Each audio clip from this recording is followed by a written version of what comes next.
binabastos ang mamamayang Pilipino.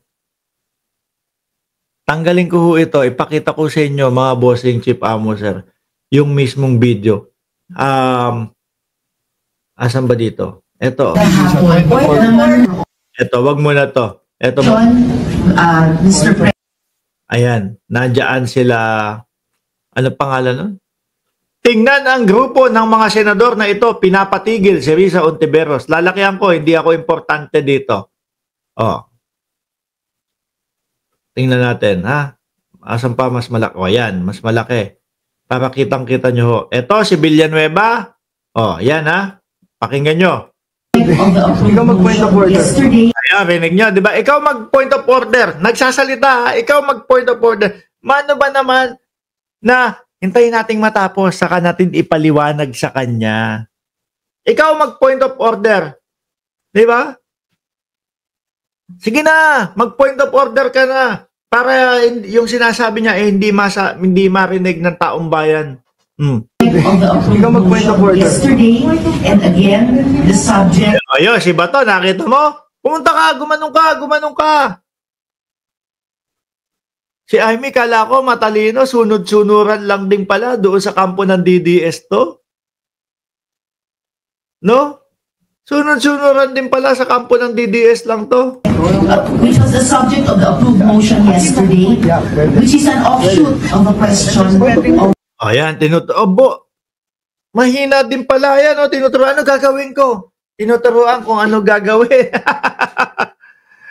Pero inyo mga kababayan, yung mga judge dapat, no? Yung mga huhusga, yung mga mag-aaral, kung paano yung magiging impeachment, kung ano po yung mga magiging husga nila doon sa mga ipapakitang mga ebidensya. Ito po, nagkakampi-kampihan. Naglo-lawyer kay Sara Duterte.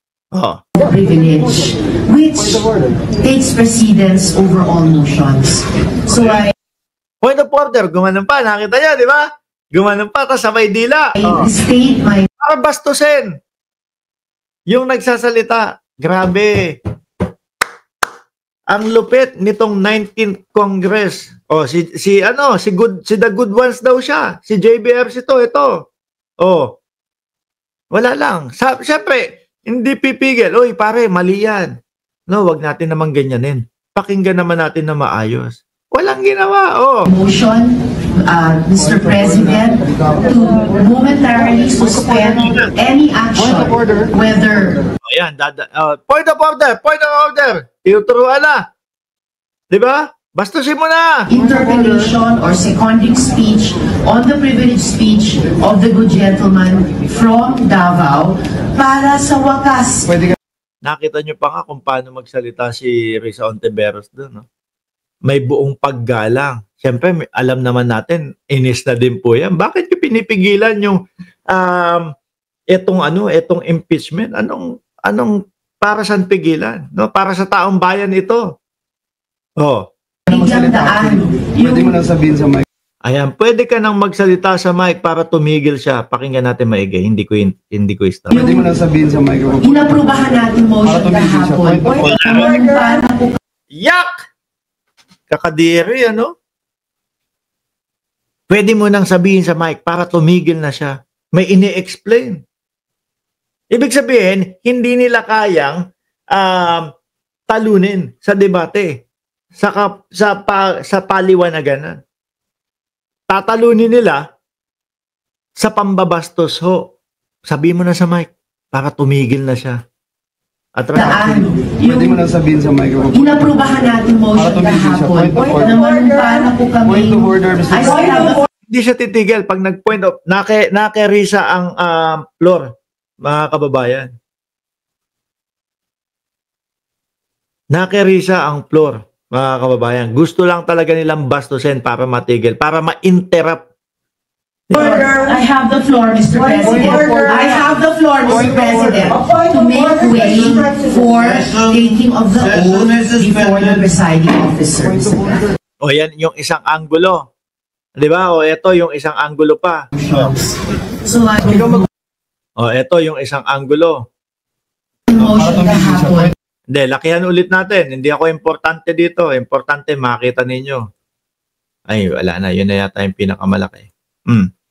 Point naman for all motions. So, Pwede na mag-point of order para tumigil siya. Di ba? Bastasin mo. Tapos sabay dila. Iba ang mga senador natin. Ano? Pwede mo lang sabihin sa microphone. inaprubahan natin motion kahapon. Point naman, Mr. Point of President. order. I have the floor, Mr. President.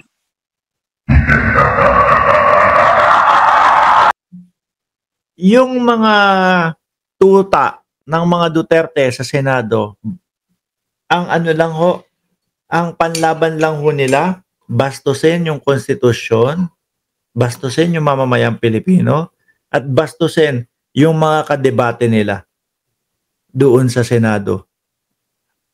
Pang doon lang ho sila. Nakakahiya. Ano po? Totoo, nakakahiya. Doon lang nila kayang talunin sa bastusan. Kapag ka, syempre, ang mga kausap mo, mga kababayan, magagalang, maaayos. Hindi naman makikipagsabayan ng bastusan yan. Pagtatanggol nila yung kanilang sarili. Di ba? Pagtatanggol nila yung kanilang karapatan. Pero hindi makikipagsabayan ng bastusan po, kagaya nung ginagawa nila Joel Villanueva. Paano mga boss? No? Okay na muna tayo dyan. Anong oras na ba? Alas 10:24 na ng gabi dito. Magpapaalam na muna ako sa inyo, no? 3,000 viewers. Huwag niyo pong kalimutan na pindutin yung like, subscribe, and share. No po? Para sa ganon, lagi kayong ino-notify ni YouTube pag nag-uumpisa na po tayo. Naka-live po tayo mamayang gabi, alas 8 ng gabi. Maraming salamat and God bless po sa ating lahat.